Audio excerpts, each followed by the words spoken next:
Live from WKYC Studios, this is 3 News at 6 with Russ Mitchell and Christy Paul. Good evening and thank you for joining us. We begin with a 3 News Investigates exclusive, uncovering job performance concerns about Akron's leading candidate for the city's independent police auditor. This as he's close to being offered the important police oversight role. 3 News investigator Lena Lai is digging into his past. First, I'd like to thank everyone. He's the only finalist for Akron's newly created job of independent police auditor. We want to make sure that the things are done right because you can't pull back that bullet. Anthony Finnell spent 20 years as a police officer before shifting his career to police accountability. Now, the president of the National Association for Civilian Oversight of Law Enforcement. In 2020, protests nationwide and in Cleveland following the murder of George Floyd by police. No racist! Police! In 2022, the killing of Jayland Walker by Akron police officers spurred voters to pass Issue 10, creating the Citizens Police Oversight Board and an independent police auditor with a salary of $120,000. He is impressive. He knows his way around boards. He knows his way around police systems. Last week, the Oversight Board introduced Finnell to the community. He has a stellar background. However, 3 News Investigates found concerns about Finnell's past job performance in similar roles in Oakland, California, and Seattle, Washington. In Oakland, Finnell was fired over a dispute with police commissioners who wanted access to investigative files.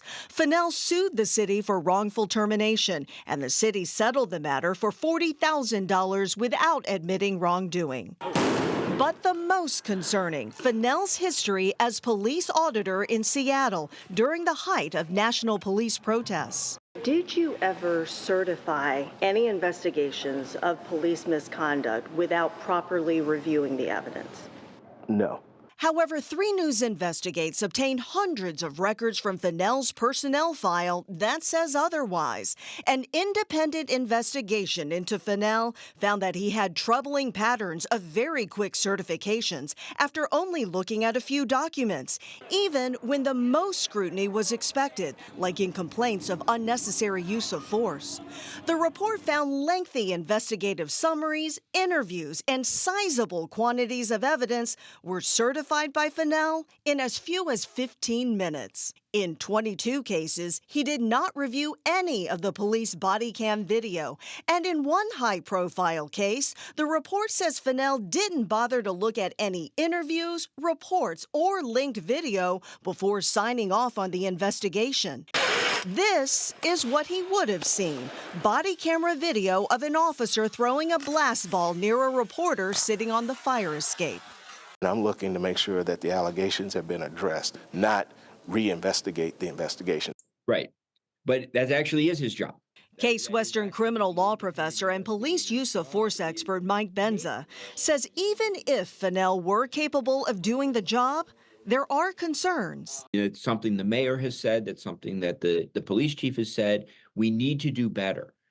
Bringing somebody in to do better who has this type of baggage is already going to put that person in the distrust side. So if you had to do it over again, would you have given these cases more scrutiny?